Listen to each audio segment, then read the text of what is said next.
before the bright lights, before the fame, before the flash. There was just a boy, a ball, and a dream. Paul Pogba was born on March 15, 1993, in Lagny-sur-Marne, a suburb east of Paris.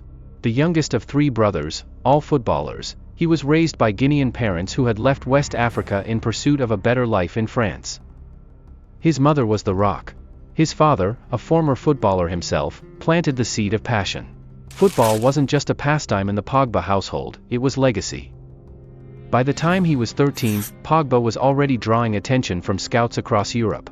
His vision, athleticism, and technical flair made him a rare gem. He soon moved to Le Havre's academy, a hotbed of French talent, before a controversial transfer to Manchester United in 2009 changed everything.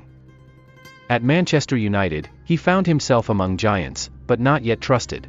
Under Sir Alex Ferguson, the young midfielder struggled for minutes. Frustrated and ambitious, Pogba made a bold decision: to leave. It was a move that shocked many, but it would define his career. Well, disappointing, Paul Pogba, there's no question about that. I think he showed a lack of respect to the club. But he's made his decision, and although we always felt that was going to be the case, he never really indicated until he left. So it's disappointing that. In Turin, Pogba transformed. At Juventus, he evolved into a global star, forming a legendary midfield alongside Pirlo, Vidal, and Marchisio. He won 4 consecutive Serie A titles, a Coppa Italia, and reached the 2015 UEFA Champions League final. The world was watching now, not just a midfielder, but an entertainer. The name Pogba echoed in stadiums and in street chants alike. In 2016, Manchester United came calling again. This time, Pogba returned, as the most expensive player in the world. I'm back. But pressure, expectation, and controversy loomed large. Injuries, managerial clashes, and the weight of the price tag made his second spell complicated. Under Jose Mourinho, Pogba's freedom was shackled. With Ole Gunnar Solskjaer, sparks of brilliance returned. But perhaps the most defining moment came not in club colors, but in blue. In Russia, Pogba was a leader. Mature, composed, dominant. He scored in the final and led France to its second World Cup. For a moment, all criticism vanished. He had fulfilled a prophecy. As the years rolled on, injuries began to haunt him. His return to Juventus in 2022 was full of hope, but his body betrayed him. Then, in 2023, a devastating blow, a suspension for testing positive for testosterone. A provisional ban. A career in jeopardy. In a heartfelt statement, he cried, "Football is my life. Without it, I feel empty." Off the pitch, Pogba is more than just a footballer. He's a father, a brother, a symbol of African pride. He's unapologetically himself, from his hair to his faith to his dance moves. In an age of conformity, Paul Pogba chose authenticity. As he faces the longest fight of his career, the question is no longer just about trophies or transfers. It's about identity, redemption, and a chance to prove, once and for all, that Paul Pogba was never just hype. The story isn't over. It's only halftime. There are moments in every athlete's life when the noise fades. No crowds. No chants. Just silence. For Paul Pogba, 2023 was that silence. The news broke like a thunderclap. Pogba, once the world's most expensive footballer, was handed a provisional ban after testing positive for a banned substance, a drug he claimed he never knowingly took. He was shocked. The world was stunned. When football slipped from his grip, Pogba clung to the only constants left: faith, family, and fatherhood. He found refuge in his religion, Islam, and in the people who never saw him as a footballer, but simply as Paul. Not the brand. Not the baller. Just the boy from Lagny-sur-Marne. In his absence, the world did what it always does: dissected, doubted, dismissed. Critics resurfaced old stories: his dancing, his hair, his fashion.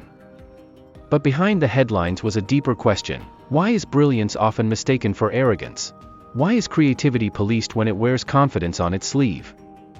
What the world forgot was simple: Pogba didn't just play football, he lived it.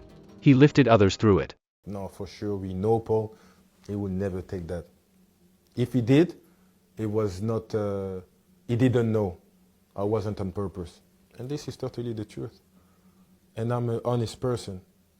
I would say it. At the end, I would say it.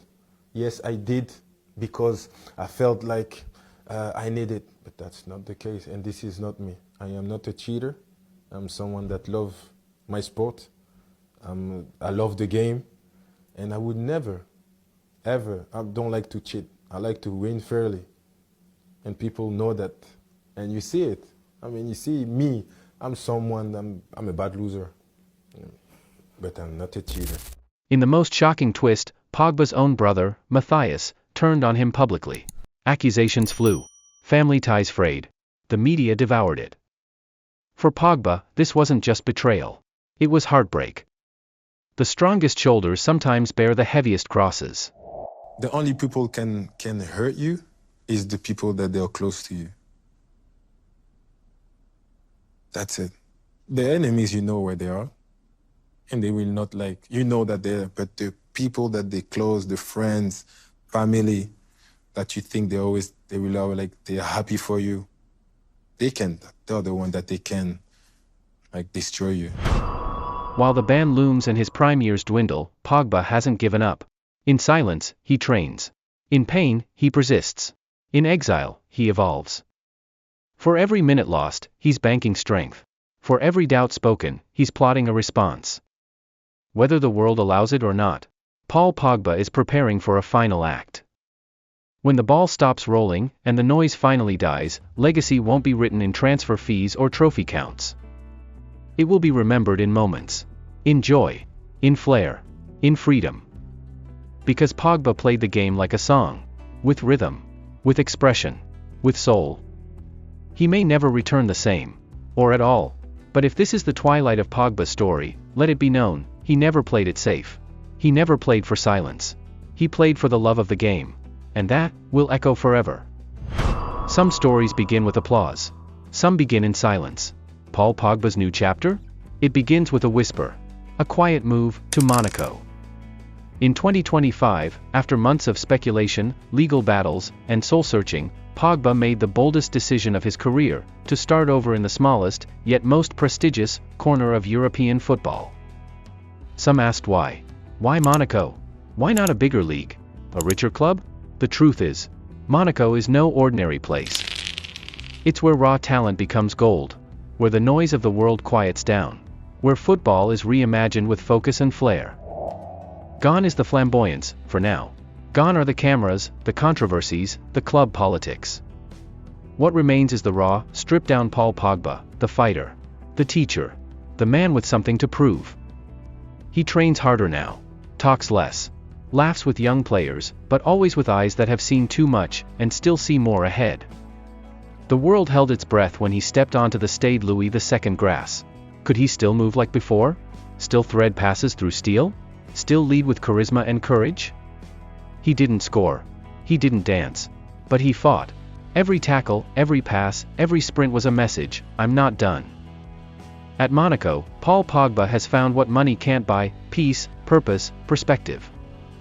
No longer bound by world record fees, no longer chasing validation, Pogba is playing for something purer, the love of the game and the weight of his own legacy. He may never lift another World Cup. He may never dominate Champions League nights again. But what he builds in Monaco may be more powerful, a final act written not in hype, but in heart. They wrote him off. They laughed, doubted, forgot.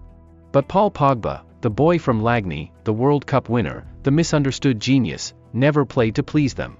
He played to create, to inspire, to endure. And now, in Monaco's quiet halls, he is becoming something even greater than a star. Paul Pogba, still rising.